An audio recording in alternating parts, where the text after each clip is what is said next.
This is Orson Welles, speaking from London.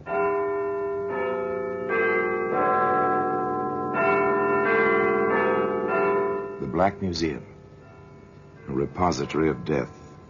Here in the grim stone structure on the Thames which houses Scotland Yard is a warehouse of homicide, where everyday objects, a package of cigarettes, a length of string, a linen napkin, all are touched by murder.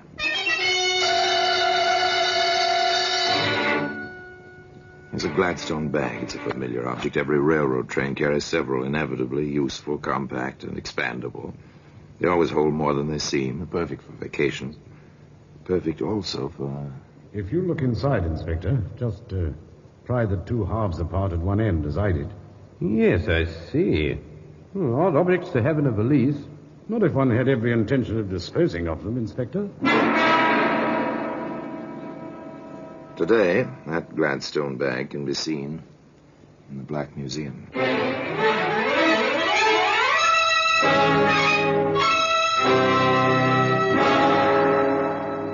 From the annals of the Criminal Investigation Department of the London Police, we bring you the dramatic stories of the crimes recorded by the objects in Scotland Yard's Gallery of Death, the Black Museum. In just a moment, you will hear The Black Museum, starring Orson Welles.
Now, The Black Museum, starring Orson Welles.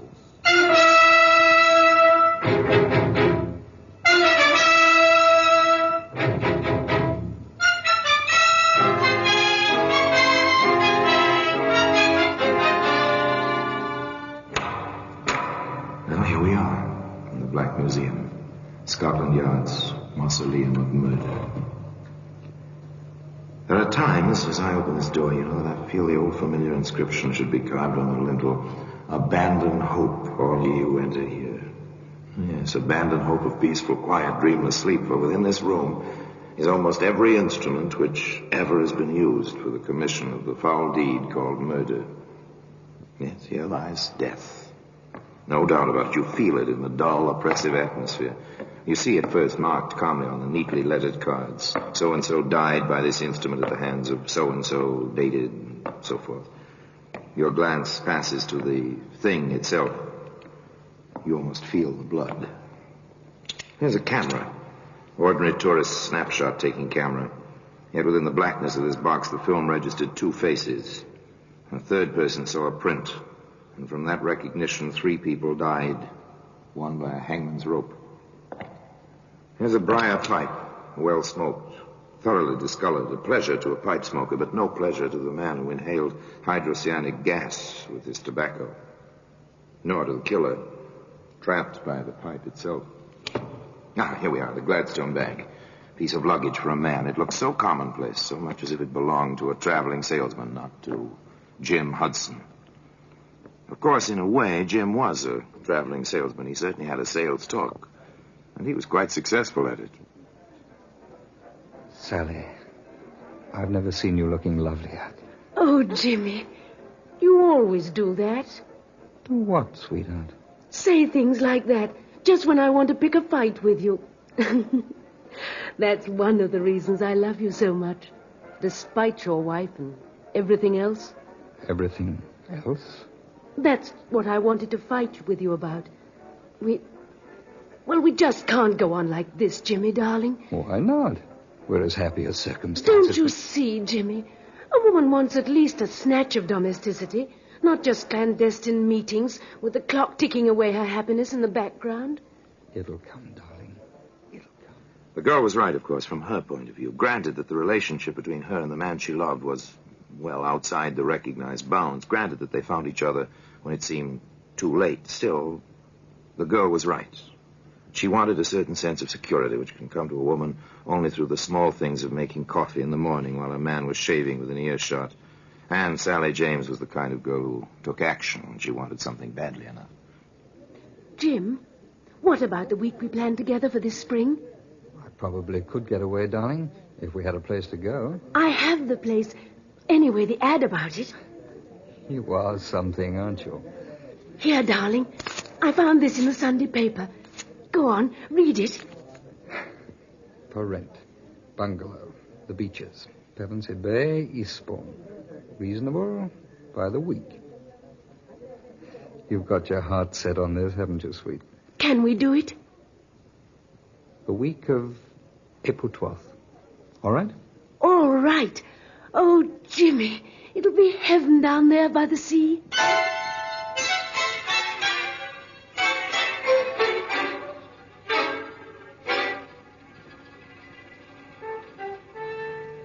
Heaven by the sea. Poor girl, one of those human beings who believes with all her heart that dreams can become reality.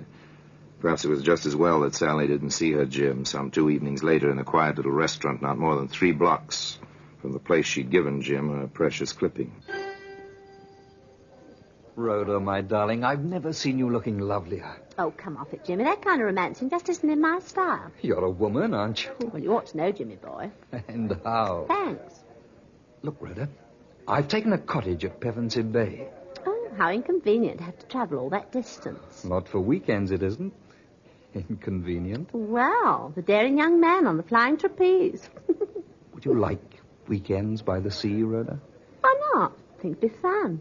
Nice place. Called the Beaches. Old garden, private bathing beach. Sounds marvellous. I thought you'd like it. Well, I can't make it this weekend. Neither can I. How about the weekend of the 16th? We'd go down Friday afternoon, come back early Monday morning. There's a very early train. It's a deal, Jimmy. It really is a deal. A clever rascal, Jim Hudson, without a doubt. Knows his way with the ladies. But he cuts his margins rather close, doesn't he? Note the dates. April 12th, the week, with Sally. Friday the 16th with Rhoda. Well, that's hardly a full week with Sally. But, of course, Sally doesn't know about this on Friday noon the 9th as she stands in the doorway of the railway carriage in Waterloo Station. You will be down by Monday, won't you, Jimmy, dear? Sooner than that, if I can. You know that, darling. I guess I feel like a little girl on her first trip alone. I'm sorry it has to be this way. Oh, I don't mind, really. I'll have a chance to put the cottage in shape. Have it all clean and comfortable for my man. When I saw it, there weren't any tools there. And there's always something to fix. I'd better add tools to my shopping list. Oh, and don't forget the traveling iron I asked you for, dear. And please hurry to get down. And... oh, kiss me. Quick, Jimmy, the train's leaving. Oh, Jimmy, dearest. Bye, darling. See you Monday. Monday it'll be. Take care, darling. Take care.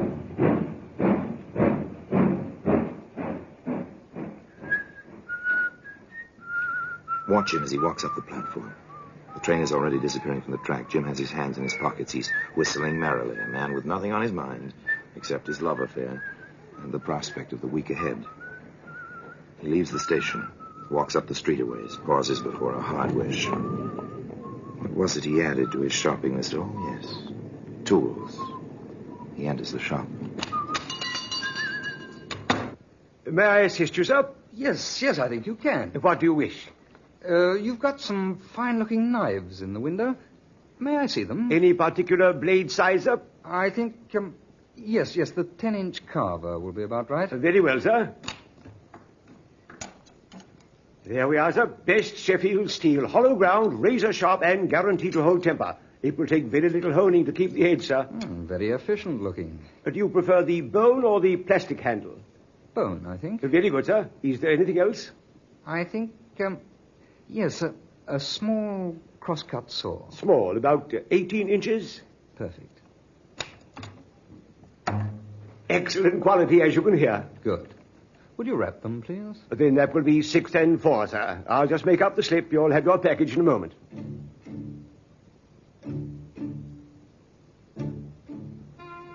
Jim Hudson took his package on the train with him on Monday morning. And tea time at the beaches, Pevensey Bay, promised to be exciting and wonderful.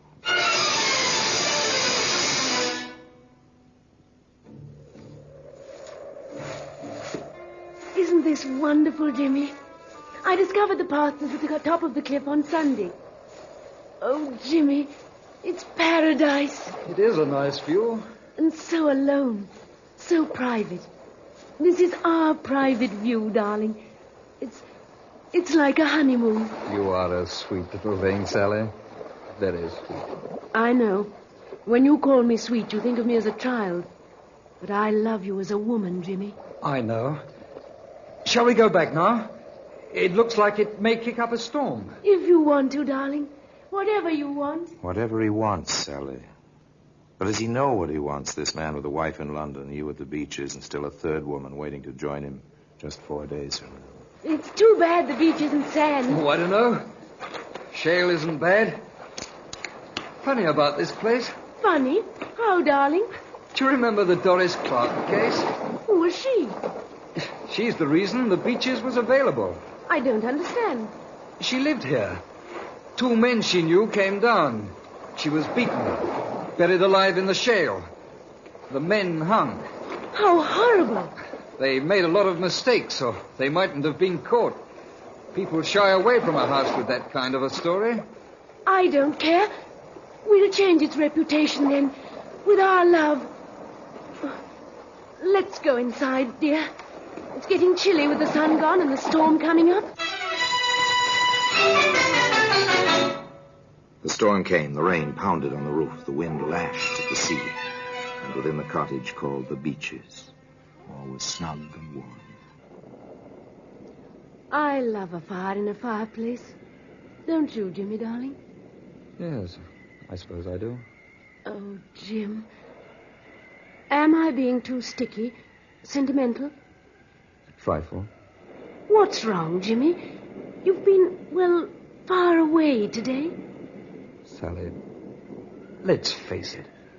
Things like this never go on for long. Jim! Jimmy, I don't believe you said that. I did say it. I mean it. Then why did you bring me down here? It was your idea. I went along with it, hoping we could work something out. Work it out? It's past the... You never loved me. Stop crying.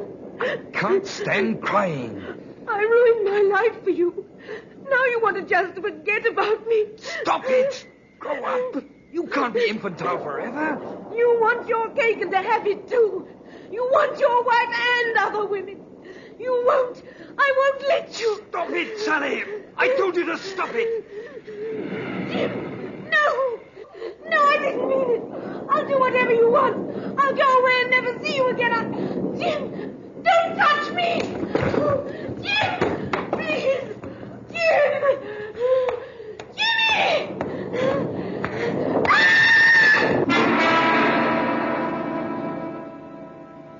The scene was set, save for one vital piece of evidence. A black Gladstone bag, which can be seen today in the Black Museum. In just a moment, we will continue with The Black Museum, starring Orson Welles.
And now we continue with The Black Museum, starring Orson Welles.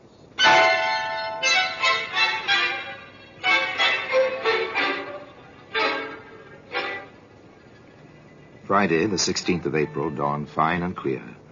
A calm, gay Jim Hudson made his way, whistling as usual, through the weekend-bound crowds of Waterloo Station.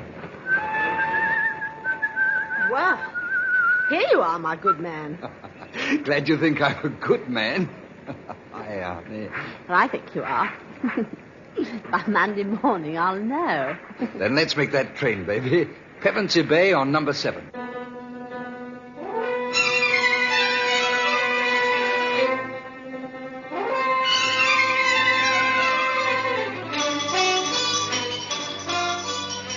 The train to Pevensey Bay was none too fast for Jim and Rhoda. It was a fine spring day. It was a beautiful spring evening. Moonlight made the rollers on the beach gleam with a lovely phosphorescence. On the porch of the cottage, known as the Beeches. Know something, Jimmy boy? I know lots of things, old girl. What, for instance? Oh, this. If I were the romantic type, this place would make me go, oh, gooey. But you're not? No, I'm not. All your misconceptions of women notwithstanding. Then you want to waste all this moonlight and romance? Oh, come, darling. If you must whisper sweet nothings, come and whisper them. Why not out here? Because I don't feel comfortable on the shale. Come along now.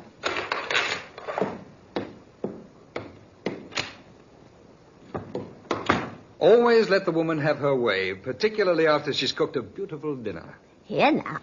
I'm the only beautiful thing around here this weekend. And you are, Rhoda. You are. What a way you have.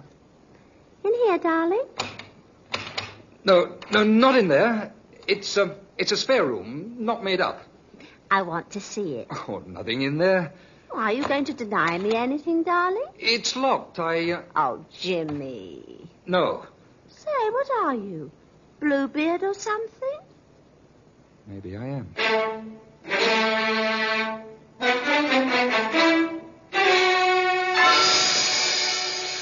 The door stayed locked. The weekend at Pevensey Bay was quite successful.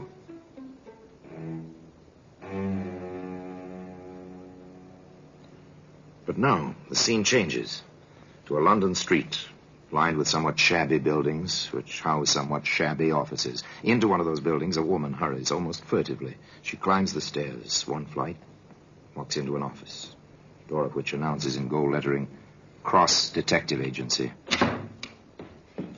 You are Mr. Cross? I am. What can I do for you, Mrs. Mrs.? Irene. Yes, an old trick. Sit down, won't you? Thank you.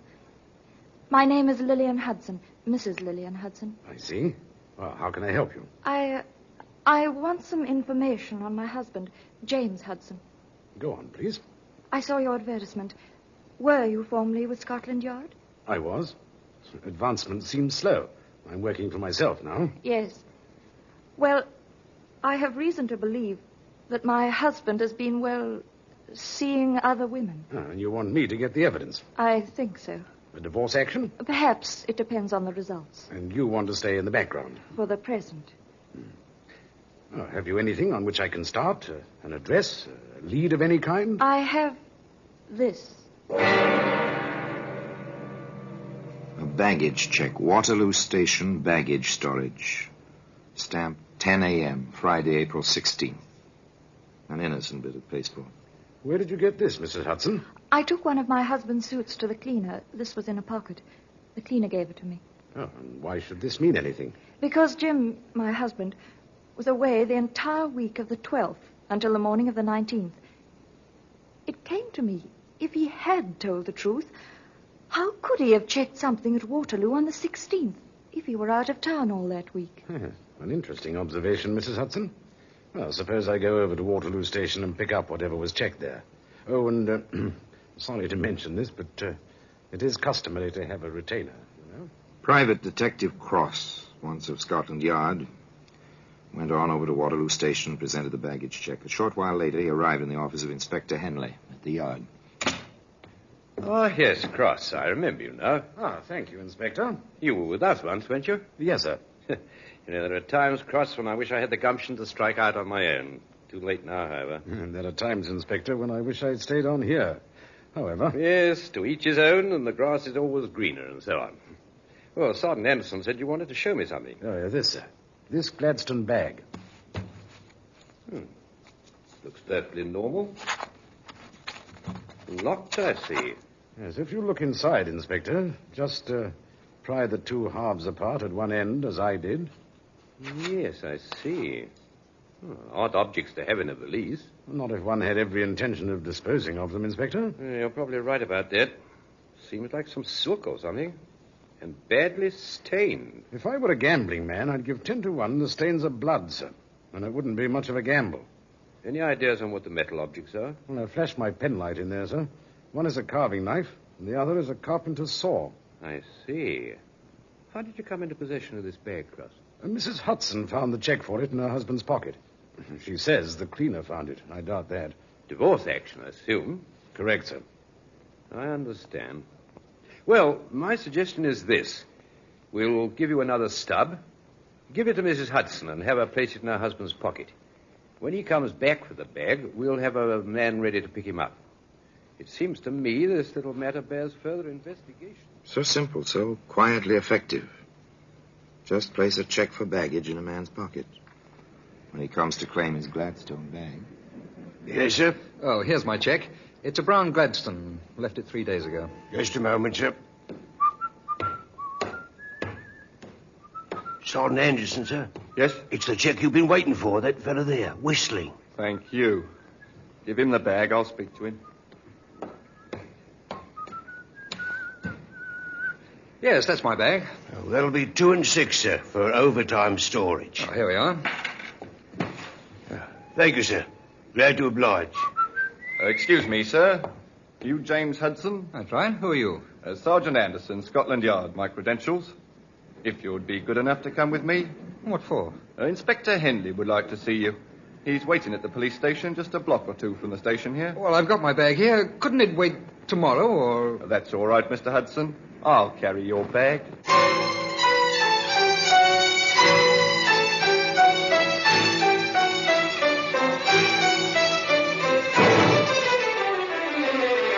The squad room at the police station near Waterloo was very quiet. Inspector Henley sat behind a battered desk. On the desk rested the Gladstone bag, open now, and next to it a file. A familiar dossier from the Criminal Records Office. We have your file, as you see, Hudson. I see. Theft, burglary, 5 years for criminal assault. Does your wife know about these things, Hudson? No, she doesn't. I see. Hudson, how do you account for the contents of this bag? I was butchering half a steer for a friend of mine in the country. He has a deep freeze. Oh, that's rather thin, Hudson. Did you wear a silk dress size 10 to butcher the steer in? It was his wife's. I'm having it cleaned at a special place I know of. Yes, of course. Better try again, Hudson. There was no answer. There were no further questions. Inspector Henley knew his man. Time ticked away. The clock was quite loud. For an hour it ticked in silence. Finally, the perspiration beginning to bead his forehead. Jim Hudson began to talk. All right, Inspector. I'll tell you. I guess I lost my head when she flew at me. Oh, size 10 and she flew at you, Hudson. I told her we were through, that I was going back to my wife. She heaved the coal scuttle. Then it was at the beaches at Pevensey Bay on April 13th, sir. She grabbed the poker. I defended myself. We had a devil of a struggle. She fell, struck her head on the andiron. She was dead. I must have gone completely crazy. I went into town, but that knife and the saw, I was afraid to tell anyone. I mean, my record and... He said in this bedroom, Sergeant. I've got something here, Inspector. In this biscuit tin. Yes, you have. Neat packing job, I must say. Not much left of the poor girl, is there? I want a check of every hardware store in the neighborhood where Hudson lives. Yes, near the railway station. Got that, Sergeant? I want the sales slip on those implements and the clerk who sold them, if possible. Yes, Inspector, I remember the incident perfectly. The fellow came in whistling, asked about the knives in the window. He bought one. then asked for a small saw. Here's the slip, sir. Well, this says April the 9th. Hudson claims he didn't buy these things until the 13th. It was the 9th, Inspector. I'll stake my life on that. It's no good, Hudson. You bought that knife and that saw on Friday the 9th. You went to Pevensey Bay prepared to do exactly what you did do. If we ever had evidence of premeditation, we've got it now. You're under arrest, charged with willful murder. And I must warn you that anything you say may be used in evidence. Each clue in its place. The case was complete. Closed as tightly as that same Gladstone bag, which can be found today in the Black Museum. Orson Welles will be back with you in just a moment.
Now here in person is Orson Welles. There was no question about it.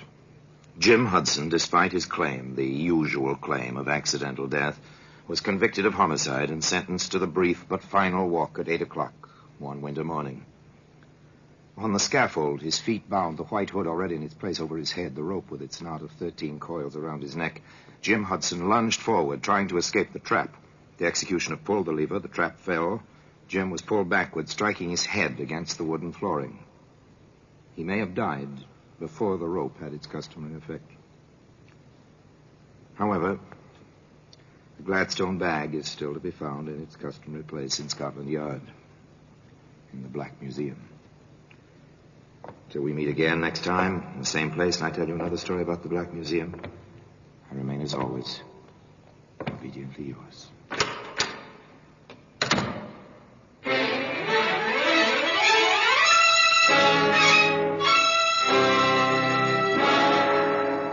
The Black Museum, starring Orson Welles, is presented by arrangement with Metro-Goldwyn-Mayer Radio Attractions.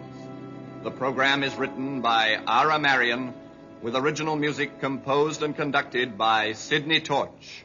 Produced by Harry Allen Towers.